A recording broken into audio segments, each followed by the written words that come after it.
तो आ गए आप। कैसे हो? उम्मीद करता हूँ सब कुछ मंगलमय होगा।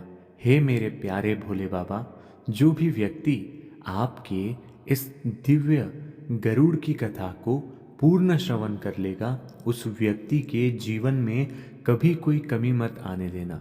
उस व्यक्ति के जीवन को धन धान्य से भरपूर कर देना। जो व्यक्ति हर हर महादेव और साम सदाशिव अर्पण ऐसा कमेंट में लिखकर वीडियो को लाइक करके आपके साम सदाशिव इस नाम से आजीवन अपना संबंध बनाने के लिए इस चैनल को सब्सक्राइब कर दे, उस व्यक्ति को इतनी धन संपत्ति देना, इतनी धन संपत्ति देना कि उसका धन कभी भी खत्म ना हो।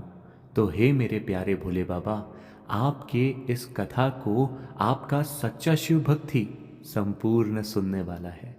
क्योंकि हे मेरे प्यारे दर्शकों, साम सदाशिव, मैं भगवान शिव का पुत्र सदाशिव आपको नमन करता हूँ। पूरे भक्ति भाव से मैं आपको आज भोले बाबा की गरुड़ के दिव्य कथा का श्रवण कराने जा रहा हूँ और उसमें बताई 10 बातें आपको आजीवन काम आएगी और जीवन के हर संकट से आपके मार्ग को ठीक करेगी। आपके जीवन में जितने भी संकट अभी चल रहे हैं या आने वाले समय में आपको जितने भी संकट आने वाले हैं, उन सभी संकट का निवारण करने वाली ये दिव्य कथा मेरे प्यारे भोले बाबा के दिव्य गरुड़ की कथा है। तो आइए इस कथा का श्रवण करते हैं। हिमालय की गुफाओं में जहाँ शांत वातावरण और प्रकृति का स्वरूप अपनी संपूर्णता में प्रकट होता है, भगवान शिव अपने ध्यान में लीन थे। उनके चारों ओर शांत वायुमंडल था, लेकिन उनकी चेतना सृष्टि के हर कोने में व्याप्त थी। भगवान शिव के ध्यान के दौरान उनके प्रिय वाहन नंदी ने आकर उन्हें प्रणाम किया और कहा, प्रभु, सृष्टि के प्राणी जीवन और मृत्यु के चक्र से परेशान हैं। क्या आप इन्हें इसका समाधान नहीं देंगे? शिव ने अपनी आंखें खोली, मुस्कुराए और बोले, समाधान तो है, लेकिन ये उन तक पहुंचाने के लिए एक माध्यम चाहिए। ये सुनकर उसी क्षण गरुड़, जो भगवान शिव के वाहन और अन्याय भक्त थे, शिव के पास आए और कहा, प्रभु, मुझे ये दैवित्य दीजिए। मैं अपनी शिक्षाओं को संसार में फैलाऊंगा और मेरी शिक्षाएं तो आपके ही द्वारा आई है ना। शिव ने गरुड़ को आशीर्वाद दिया और कहा, तुम्हें इस कार्य के लिए ज्ञान की गहराई तक जाना होगा। इस यात्रा में तुम्हें कठिन तपस्या और परीक्षाओं से गुजरना होगा। क्या तुम तैयार हो? गरुड़ ने श्रद्धा पूर्वक सिर झुकाते हुए कहा, प्रभु, ये तो मेरा सौभाग्य है कि देवों के देव महादेव ने मेरा चुनाव कर लिया है। शिव की आज्ञा और गरुड़ की यात्रा। गरुड़ ने अपनी यात्रा प्रारंभ की। भगवान शिव ने उसे ज्ञान की खोज के लिए कैलाश पर्वत से आरंभ करने को कहा। गरुड़ ने कैलाश पर्वत की चढ़ाई की और वहाँ उसने शिव के विभिन्न रूपों के दर्शन किए। हर रूप एक विशेष गुण और शिक्षा को प्रकट कर रहा था। प्रथम दर्शन, शिव का अर्धानेश्वर स्वरूप। पहली बार गरुड़ ने शिव को अर्धानेश्वर के रूप में देखा। इस स्वरूप में शिव और शक्ति का मिलन था, जो सृष्टि की समस्त और संतुलन का प्रतीक था। शिव ने गरुड़ से कहा, हे गरुड़, यह संसार पुरुष और प्रकृति के सामंजस्य पर आधारित है। यदि यह संतुलन बिगड़ता है तो विनाश अनिवार्य है। गरुड़ ने समझा कि जीवन में संतुलन का महत्व सबसे बड़ा है। इस शिक्षा को उसने अपने मन में अंकित कर लिया। द्वितीय दर्शन, शिव का वीरभद्र स्वरूप। इसके बाद गरुड़ ने शिव के वीरभद्र स्वरूप के दर्शन किए। ये स्वरूप क्रोध और न्याय का प्रतीक था।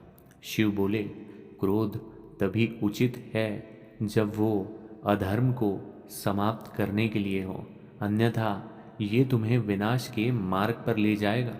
गरुड़ ने इस शिक्षा से सीखा कि अनुशासित क्रोध और न्याय के लिए समर्पण जीवन में अत्यंत आवश्यक है।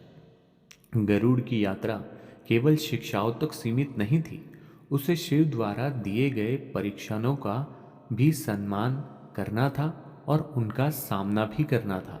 पहला परीक्षण था मृत्यु के भय को परास्त करना। गरुड़ को एक घने जंगल में भेजा गया, जहाँ एक राक्षस उसका इंतजार कर रहा था। यह राक्षस मृत्यु का प्रतीक था। उसने गरुड़ को चुनौती दी, यदि तुम मुझसे भयभीत हो गए तो तुम्हारी यात्रा यही समाप्त हो जाएगी। गरुड़ ने अपने भीतर साहस और शिव पर अड़िग विश्वास को जागृत किया। उसने राक्षस से कहा, मृत्यु केवल देह का अंत करती है, आत्मा अमर है। ये सुनकर राक्षस शिव का रूप धारण कर प्रकट हुआ, गरुड़ को आशीर्वाद दिया। शिव ने कहा, तुमने ये समझ लिया कि मृत्यु से बड़ा भय अज्ञानता का है। शिक्षा पहली, सत्य और साहस का महत्व। गरुड़ ने इस अनुभव से सीखा कि जीवन में सत्य और साहस सबसे महत्वपूर्ण है। सत्य का मार्ग कठिन हो सकता है, लेकिन यही जीवन की नींव है। गरुड़ ने शिव की कृपा से मृत्यु के भय को समझ लिया, लेकिन उसकी यात्रा यही समाप्त नहीं हुई। शिव ने उसे दूसरा परीक्षण दिया। इस बार गरुड़ को एक छोटे से गांव में भेजा गया, जहां समय को व्यर्थ गंवाने वाले लोग रहते थे।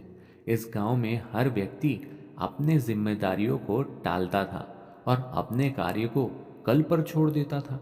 गांव में आलस्य और अस्वास्थ्य का साम्राज्य था। गरुड़ ने गांव के मुखिया से पूछा, यहाँ के लोग अपने जीवन को इतने अनमने ढंग से आखिर क्यों जीते हैं? मुखिया ने कहा, हमारे पास समय बहुत है, आज ना सही कल कर लेंगे, क्या जल्दी है? गरुड़ ने सोचा कि यह समस्या केवल शिक्षा से हल हो सकती है। उसने एक युक्ति सोची। वहाँ गांव के सबसे बड़े मैदान में गया और सभी लोगों को वहाँ बुलाया। उसने घोषणा की, कल इस गांव में एक महाशक्तिशाली राक्षस आएगा। वो उन सभी को मार डालेगा जो आलसी है और समय का सम्मान नहीं करते। केवल वे लोग बचेंगे जो आज से ही अपने कार्य को पूरा करने लगेंगे। ये सुनते ही गांव के लोग डर गए। उन्होंने उसी दिन से अपने कार्य को समय पर करना शुरू कर दिया। धीरे धीरे गांव की स्थिति बदल गई। लोग मेहनती हो गए और उनका जीवन व्यवस्थित हो गया।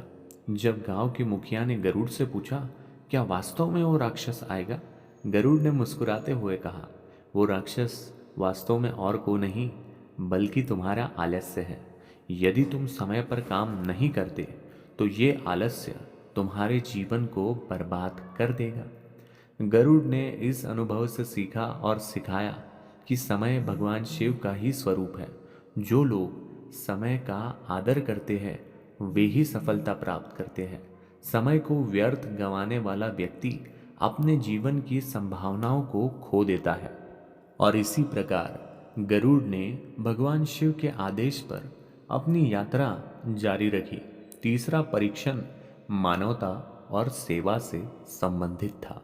इस बार उसे एक ऐसे नगर में भेजा गया जहां लोग केवल अपने स्वार्थ के लिए काम करते थे। वहां का माहौल ऐसा था कि हर व्यक्ति दूसरे से लाभ उठाने की कोशिश करता था। गरुड़ ने देखा कि एक बूढ़ी स्त्री के किनारे बैठी है और मदद के लिए पुकार रही है।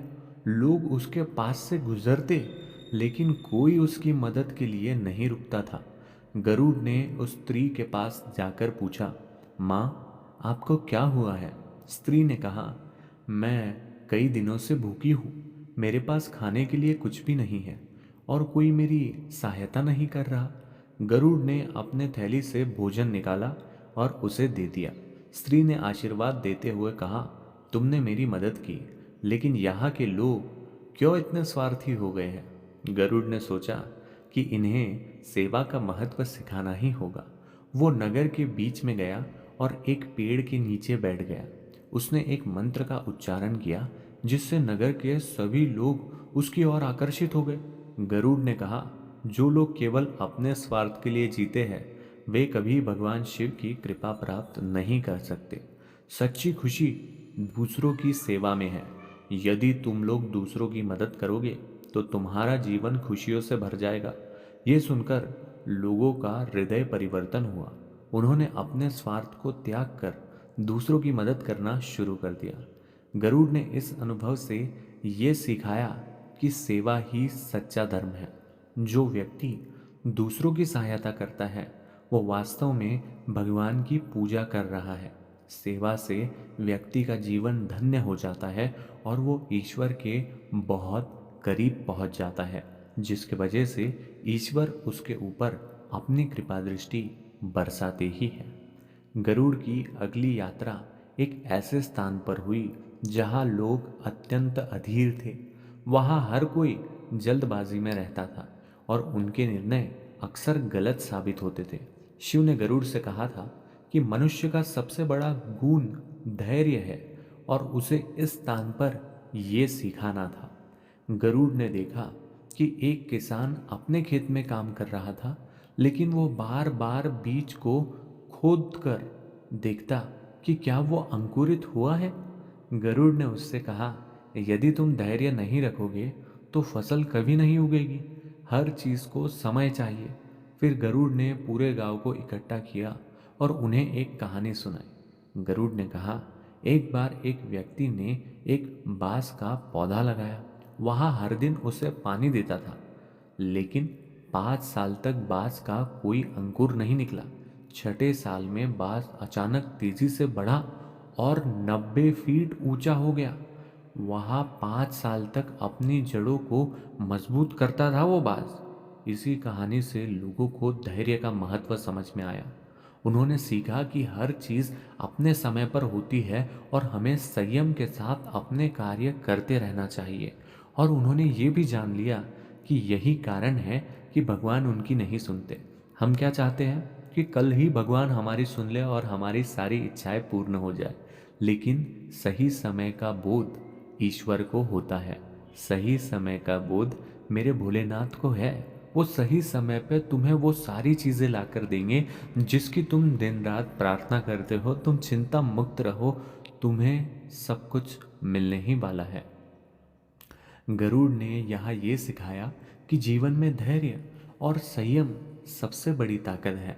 जो व्यक्ति अपने लक्ष्य के प्रति धैर्य रखता है वो सच्ची सफलता अवश्य प्राप्त करता है।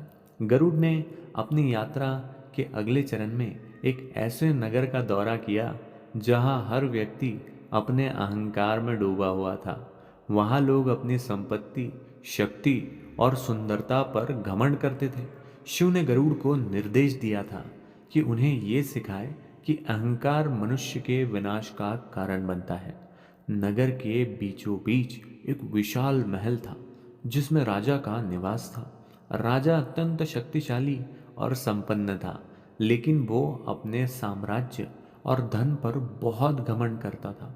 वो ये मानता था कि उसके समान बलशाली और बुद्धिमान इस पूरे संसार में कोई नहीं। गरुड़ राजा के दरबार में पहुंचा। उसने राजा को प्रणाम किया और कहा, महाराज, आपकी शक्ति और साम्राज्य देखकर मैं अत्यंत प्रभावी हुआ, लेकिन क्या मैं आपसे एक प्रश्न पूछ सकता हूँ? राजा ने गर्व से कहा, पूछो, मुझे हर प्रश्न का उत्तर पता है। गरुड़ ने पूछा, महाराज, यदि आज आपके राज्य में एक भयानक तूफान आ जाए और सब कुछ नष्ट हो जाए, तो क्या आपकी ये शक्ति और धन आपको बचा पाएंगे? ये सुनकर राजा कुछ क्षण के लिए चुप हो गया। उसने सोचा और कहा, नहीं, मेरी शक्ति और धन किसी प्राकृतिक आपदा को नहीं रोक सकते, लेकिन मुझे विश्वास है कि मैं फिर से अपना साम्राज्य खड़ा कर लूंगा।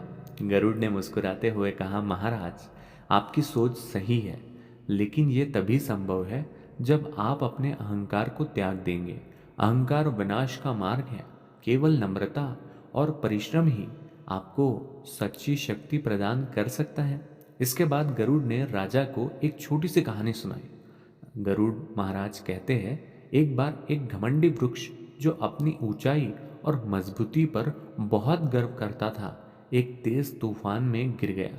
लेकिन उसके पास एक छोटा सा घास का तिनका जो झुकने की क्षमता रखता था तूफान से भी बच गया। और इसीलिए हमें जीवन में कहाँ झुकना है ये पता होना चाहिए। ये कहानी सुनकर राजा का हृदय परिवर्तन हो गया। उसने अपने घमंड को त्यागने का संकल्प लिया और अपने प्रजा के साथ नम्रता से व्यवहार करना शुरू कर दिया। गरुड़ ने इस अनुभव से ये सिखाया कि अहंकार मनुष्य की सबसे बड़ी कमजोरी है। जो व्यक्ति अपने अहंकार को त्यागता है वही सच्ची शक्ति और आनंद प्राप्त करता है। नम्रता और विनम्रता ही जीवन को सशक्त बनाते हैं। अपनी यात्रा के अगले चरण में गरुड़ को एक ऐसे स्थान पर भेजा गया जहां लोग प्रकृति का अनादर करते थे।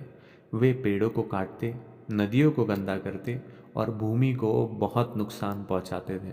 शिव ने गरुड़ से कहा, हे गरुड़, उन्हें ये सिखाओ कि प्रकृति मेरी शक्ति का स्वरूप है। जो मनुष्य प्रकृति का आदर करता है वो मेरी ही पूजा कर रहा है। गरुड़ उस गांव में पहुंचा और देखा कि वहां का जल स्रोत सूख चुका है, पेड़ झड़ चुके हैं और भूमि बंजर हो गई है। लोग दुखी और परेशान थे। गरुड़ ने गांव वालों से पूछा, क्या तुम लोग जानते हो कि यह स्थिति क्यों हुई है? गांव वालों ने कहा, हमने अपनी ज़रूरतों के लिए जंगल को काटा और नदियों को बहुत गंदा किया। अब हम इसका परिणाम भुगत रहे हैं। गरुड़ ने उन्हें समझाया, प्रकृति भगवान शिव की शक्ति है। यदि तुम उसका सम्मान नहीं करोगे तो वो तुम्हारे जीवन से दूर चली जाएगी, लेकिन यदि तुम उसकी देखभाल करोगे तो वो तुम्हें अपार खुशियाँ और समृद्धि प्रदान करेंगी। गांव वालों ने गरुड़ की बात मानी। उन्होंने नए पेड़ लगाए, नदियों की सफाई की और प्रकृति को पुनर्जीवित किया। कुछ वर्षों में गांव फिर से हरा भरा और संपन्न हो गया। गरुड़ ने ये सिखाया कि प्रकृति का आदर करना अत्यंत आवश्यक है। जो लोग प्रकृति की रक्षा करते हैं वो भगवान शिव के कृपा के पात्र बनते हैं। शिव ने गरुड़ को 7वां परीक्षण आत्मज्ञान और ध्यान से संबंधित दिया। इस बार उसे एक ऐसे गांव में भेजा गया जहां लोग बाहरी चीजों में अपना सुख और समाधान की खोज करते थे। वे सांसारिक वस्तुओं और भौतिकता में उलझे रहते थे, लेकिन उनकी आत्मा अशांत थी। गरुड़ गांव के मंदिर में गया और वहां ध्यान करने बैठ गया। धीरे धीरे गांव के लोग उसे देखने के लिए इकट्ठा हो गए। उन्होंने पूछा, आप यहाँ क्या कर रहे हैं? गरुड़ ने कहा, मैं अपने भीतर भगवान शिव का अनुभव कर रहा हूँ। बाहरी दुनिया की सारी चीजें अस्थाई है, सच्चा सुख तुम्हारे भीतर है। इसे पाने के लिए ध्यान करो और इससे आप भी हमेशा याद रखो कि हम अक्सर मेरी गाड़ी, मेरा बंगला, मेरे बच्चे, मेरा प्यार, मेरा पति इसमें खो जाते हैं, लेकिन ये अस्थाई है। आपको नहीं पता कल क्या होने वाला है। हो सकता है कि अगर कल को आपके बच्चों की शादी हो जाए तो वो अपने बीवी के इशारे पर नाचना शुरू कर दे। और इसीलिए भगवान शिव कहते हैं कि ये सारी चीज़ें जिनके बारे में तुम दिन रात मनन और चिंतन करते रहते हो वे अस्थाई है। तुम्हारे अंदर ही स्थिरता है क्योंकि तुम्हारे अंदर मैं स्वयं वास करता हूँ।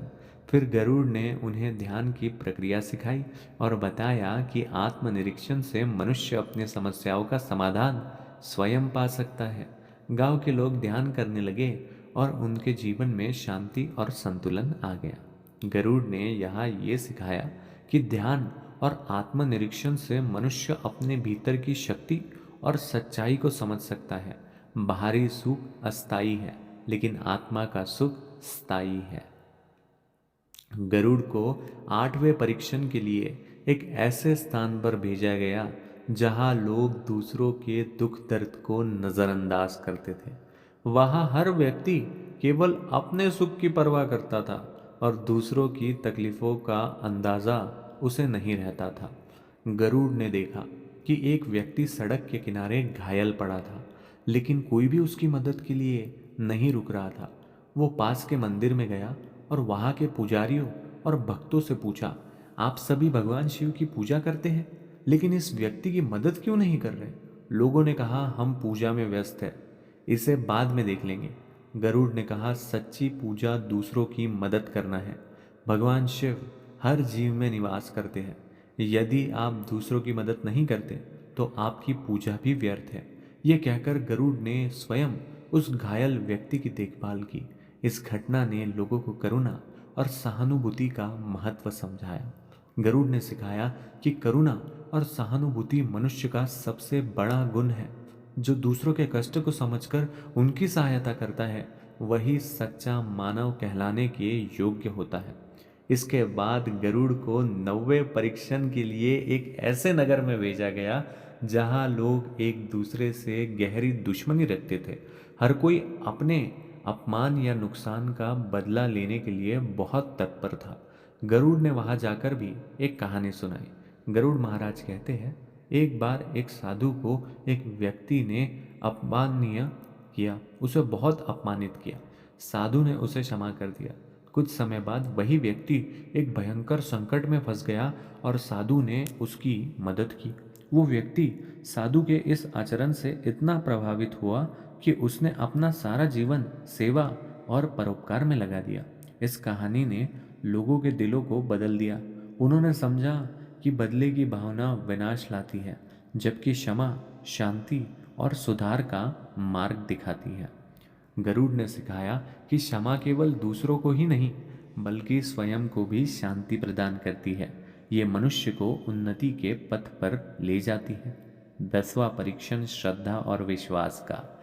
आखिरी परीक्षा सबसे कठिन थी। शिव ने गरुड़ से कहा कि उसे विश्वास की परीक्षा देनी होगी। गरुड़ को एक ऐसे स्थान पर भेजा गया जहां लोग भगवान की शक्ति और उनकी कृपा पर विश्वास खो चुके थे।